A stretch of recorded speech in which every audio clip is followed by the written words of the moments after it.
জুলাই বিপ্লব একক কারো সম্পদ নয়, এমনকি ওসমান হাদি পর্যন্ত জুলাই বিপ্লবের সকলেরই সমান অবদান আছে। আপনারা জানেন, আল্লাহর নবীর তাবুতে যখন খবর পৌঁছে গেল ওসমানকে হত্যা করা হয়েছে, আল্লাহর নবী তাবুর থেকে বের হয়ে জোরে হাত দিয়ে নিয়ে আসহাবা সাজারা, ওহে গাছের নিচে অবস্থানকারী সাহাবীরা চলে আসো, আমার ওসমানকে হত্যা করা হয়েছে। এই বলে তিনি হাত বিছিয়ে দিলেন আর বললেন, আমার হাতে হাত থেকে বায়াত করো, ওসমান হত্যার বদলা নিতে গিয়ে হয়তো মক্কা বিজয় করে ছাড়বো, নতুবা সকলে শহীদ হবো, একটা লোক মদিনায় ফিরে যাব না। কে কে রাজি আছো? ফেরাউন তার ভূখণ্ডের একচ্ছত্র ক্ষমতার মালিক বনে গিয়েছিল, আমাদের ফ্যাসিস্ট সেই একই ক্ষমতার মালিক বনে গিয়েছিল। সে তার দেশের জনগণকে বিভিন্ন দলে দলে বিভক্ত করে পরস্পরে লাগিয়ে রাখে, কেউ রাজাকার, কেউ অমুক, কেউ রাজাকারের নাতিপুতি, এরকম ভাবে কেউ জঙ্গি বিভক্ত করে রাখে। সেই মুহূর্তে আল্লাহ সুবহানাহু ওয়া তাআলা দল মত নির্বিশেষে স্কুল, কলেজ, মাদ্রাসা, কওমি, আলিয়া, এমনকি ইংলিশ মিডিয়াম মাদ্রাসা স্কুলগুলোর ছাত্র পর্যন্ত রাস্তায় বেরিয়ে এসেছিল এই ফ্যাসিস্ট হাসিনাকে এদেশ থেকে তাড়ানোর জন্য।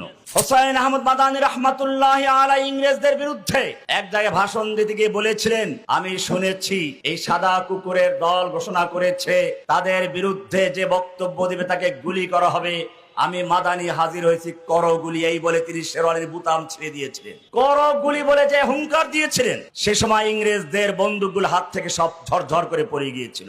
আবু সাইদের সেই সম্প্রসারিত হাত দেখে আমার সেই কথাই মনে হয়েছিল। এ পর্যায়ে গুরুত্বপূর্ণ সংক্ষিপ্ত বক্তব্য নিয়ে আসছেন আজকের এই অনুষ্ঠানের অন্যতম গুরুত্বপূর্ণ অতিথি, বিদগ্ধ আলেমে দ্বীন, মজদুম আলেমে দ্বীন। জুলাই বিপ্লব পরবর্তী সময় আমরা যাকে আমাদের মাঝে ফিরে পেয়েছি, আমাদের নয়নমণি শাইখুত তাওহীদ, তাওহীদের মুয়াজ্জিন শাইখুনা জসিমউদ্দিন রহমানী হাফিজাহুল্লাহ। আসসালামু আলাইকুম ওয়া রাহমাতুল্লাহি ওয়া বারাকাতুহু। পৃথিবীর বুকে যখনই কোনো জালিম, অত্যাচারী, ফ্যাসিস্ট জগদ্দল পাথর হয়ে বসে পড়ে, তখনই আল্লাহ সুবহানাহু ওয়া তাআলা একদল আবাবিল পাঠিয়ে দেন তাকে দমন করার জন্য। ফেরাউনদের চরিত্র যুগে যুগে একই। আল্লাহ সুবহানাহু ওয়া তাআলা ইরশাদ করেছেন, ইন্না ফিরআউনা আলা ফিল আরদ। ফেরাউন তার ভূখণ্ডের একচ্ছত্র ক্ষমতার মালিক বনে গিয়েছিল, আমাদের ফ্যাসিস্ট সেই একই ক্ষমতার মালিক বনে গিয়েছিল। দ্বিতীয় নম্বর চরিত্র, ওয়াজআলা আহলাহা শিয়া।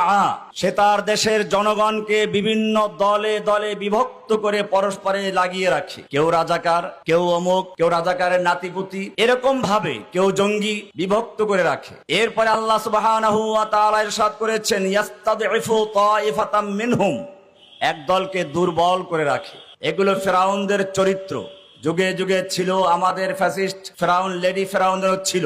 সেই মুহূর্তে আল্লাহ সুবহানাহু ওয়া তাআলা দল মত নির্বিশেষে স্কুল, কলেজ, মাদ্রাসা, কওমি, আলিয়া, এমনকি ইংলিশ মিডিয়াম মাদ্রাসা স্কুলগুলোর ছাত্র পর্যন্ত রাস্তায় বেরিয়ে এসেছিল এই ফ্যাসিস্ট হাসিনাকে এদেশ থেকে তাড়ানোর জন্য। আপনারা জানেন, হোসাইন আহমদ মাদানী রাহমাতুল্লাহি আলাইহি ইংরেজদের বিরুদ্ধে এক জায়গায় ভাষণ দিতে গিয়ে বলেছিলেন, আমি শুনেছি এই সাদা কুকুরের দল ঘোষণা করেছে তাদের বিরুদ্ধে যে বক্তব্য দিবে তাকে গুলি করা হবে, আমি মাদানি হাজির হয়েছি, করো গুলি। এই বলে তিনি শেরওয়ানির বুতাম ছেড়ে দিয়েছিলেন, করো গুলি বলে যে হুঙ্কার দিয়েছিলেন, সে সময় ইংরেজদের বন্দুকগুলো হাত থেকে সব ঝরঝর করে পড়ে গিয়েছিল। আবু সাইদের সেই সম্প্রসারিত হাত দেখে আমার সেই কথাই মনে হয়েছিল। আমি কারাগারে দীর্ঘদিন থেকেছি, সেখানে বিএনপির অনেক নেতাদেরকে অসহায় অবস্থায় দেখেছি। আমি নাম বলতে যাচ্ছি না, নাম বললে হয়তো তাদেরকে আবার বিভিন্ন কালারিং করবে। বিএনপির নেতাদের পায়ে বেরি পরানোর অবস্থায় গিয়েছে, কাউকে নির্জন বাসে রাখা হয়েছে, বাথরুম পর্যন্ত সেখানে ক্যামেরা লাগানো ছিল। আমার সঙ্গে নির্জন বাসে কয়েকজন ছিল, জামাতের নেতাদের সঙ্গে ছিলাম, নেজামি সাহেব থেকে শুরু করে বর্তমান গোলাম পরোয়ার সাহেব বলেন, ইমাম আজহার সাহেব বলেন, তাদের সঙ্গে আমি একাত্রে কারাগারে ছিলাম। এমনি ভাবে শিবিরের ছাত্ররা, হেফাজতের নেতারা, মামুনুল হক সাহেব আমার সাথে একসাথেই ছিলেন। এই জন্য আমি বলবো, জুলাই বিপ্লব একক কারো সম্পদ নয়।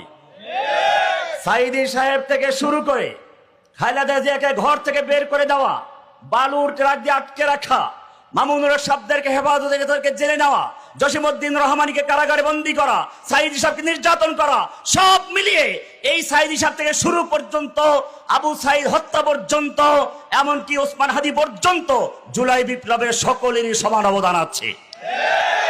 ভাইয়েরা আমার, মনে রাখবেন, ঐক্য ভাঙ্গার জন্য সবসময় চেষ্টা করা হয়ে থাকে, শয়তানরা ষড়যন্ত্র করতেই থাকে। ওরা মাঝে মধ্যে আমাদের শক্তি ঐক্যকে পরীক্ষা করে। আল্লাহর নবী যখন হুদাইবিয়া পর্যন্ত পৌঁছে গিয়েছিলেন, ওসমান রাদিয়াল্লাহু তাআলা আনহু মক্কায় গেলেন তাদেরকে বুঝানোর জন্য, উমরা করতে এসেছি। ওরা চিন্তা করলো এই তো মোক্ষম সুযোগ, মুহাম্মদ সাল্লাল্লাহু আলাইহি সাল্লাম নিজে, তার সঙ্গে 1400 সাহাবী, আনসার মুহাজিরদের ক্রিমগুলো, এগুলো হত্যা করতে পারলে আমাদের আর কোনো যুদ্ধ করতে হবে না। কিন্তু শক্তিও তো পরীক্ষা করা প্রয়োজন। একটু গুজব ছড়িয়ে দিই। গুজব ছড়িয়ে দিল ওসমানকে হত্যা করা হয়েছে, দেখি কি প্রতিক্রিয়া হয়। যদি কোনো শক্তিশালী প্রতিক্রিয়া না হয় তাহলে হামলা করব। আপনারা জানেন, আল্লাহর নবীর তাবুতে যখন খবর পৌঁছে গেল ওসমানকে হত্যা করা হয়েছে, আল্লাহর নবী তাবুর থেকে বের হয়ে জোরে হাত দিয়ে নিয়ে আসহাবাস সাজারা, ওহে গাছের নিচে অবস্থানকারী সাহাবীরা চলে আসো, আমার ওসমানকে হত্যা করা হয়েছে। এই বলে তিনি হাত বিছিয়ে দিলেন আর বললেন, আমার হাতে হাত থেকে বায়াত করো। ওসমান হত্যার বদলা নিতে গিয়ে হয়তো মক্কা বিজয় করে ছাড়বো, নতুবা সকলে শহীদ হবো, একটা লোক মদিনায় ফিরে যাবো না। কে কে রাজি আছো? 1400 সাহাবায়ে কেরাম সকলেই পর্যায়ক্রমে আল্লাহর নবীর হাতে হাত থেকে বায়াত করলেন। শুধু একটা ছিল মুনাফিক, পালিয়ে গেল। বাকি সবাই যখন বায়াত করলো আর কবিতা পড়তে লাগলো, নাহনুল্লাযীনা বায়াউ মুহাম্মাদা আলাল জিহাদে মা বাকিনা আবাদা, আমরা সে জাতি যারা আল্লাহর নবী মুহাম্মাদের হাতে হাত থেকে বায়াত করেছি, আমাদের দেহের সঙ্গে রূহ থাকা পর্যন্ত আমরা পিছপা হব না, নীরব হব না, নিস্তব্ধ হব না, আমরা মদিনা ফিরে যাব না। এই খবর যখন ছড়িয়ে গেল মক্কায়, ওদের হৃদকম্পন শুরু হয়ে গেল। এবারে তারা ওসমানকে সহ ফেরত আসলো, চুক্তি হলো। শুধু এই খবর মক্কা পর্যন্ত নয়, জসিমউদ্দিন রহমানী বলে থাকে এই খবর 7 আসমান ভেদ করে, লৌহ কলম ছেদ করে আল্লাহর আরশ পর্যন্ত পৌঁছে গিয়েছিল।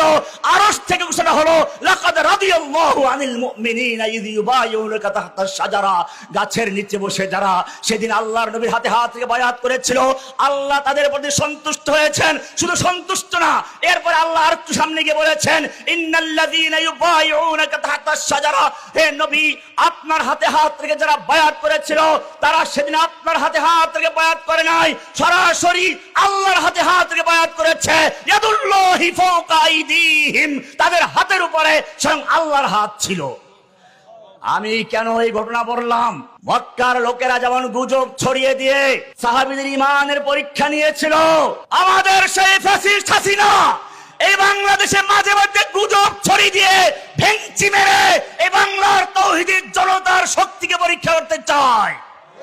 ও আমার জাতি, আমরা কি হাসিনার, ফ্যাসিস্ট হাসিনার সেই কুচক্রী লোকদের খপ্পরে পড়ে নিজেরা পরস্পরে মারামারি করব, হানাহানি করব, বিচ্ছিন্ন হব, নাকি ঐক্যবদ্ধ হয়ে এক ইমামের নেতৃত্বে, এক নেতার নেতৃত্বে বাংলাদেশের স্বাধীনতা, সার্বভৌমত্ব, ইসলামকে রক্ষা করার জন্য ঐক্যবদ্ধ হয়ে সেই মদিনার সাহাবীদের মতো ঐক্যবদ্ধ হতে পারবো ইনশাআল্লাহ? ভাইয়েরা আমার, ভেঙচি মারবে মাঝে মধ্যে, মাঝে মধ্যে এদের কুচক্রী মহল ঢুকিয়ে দেওয়া হচ্ছে। এই যে বর্তমানে কিছু গন্ডগোল হচ্ছে, এগুলো কারো জন্যই সুলক্ষণ নয়, কারো জন্যই সুলক্ষণ নয়। সেজন্য আমি বলবো, কবি ইকবালের ভাষায়, মানফাত এক হ্যায় ইস কওম কি নুকসান ভি এক হি সবকা নবী দীন ভি ঈমান ভি এক, হারামে পাক ভি আল্লাহ ভি কাবা ভি এক, क्या बुरी बात थी होते जो मुसलमान भी एक। আসুন, যেভাবে জুলাই আগস্টে স্কুল কলেজ মাদ্রাসা, জনতা ওলামা, ইংলিশ মিডিয়াম কি কওমি মাদ্রাসা, আলিয়া কি কওমি, সব ভেদাভেদ ভুলে গিয়ে মাঠে অবতীর্ণ হয়ে অভিন্ন শত্রুর মোকাবেলা করেছিলাম, ইনশাআল্লাহ আবার যদি ঐক্যবদ্ধ ভাবে সেরকম প্রস্তুত থাকি, কোন শক্তি আমাদের মোকাবেলা করতে পারবে ইনশাআল্লাহ। আল্লাহ সুবহানাহু ওয়া তাআলা আমাদের সকলকে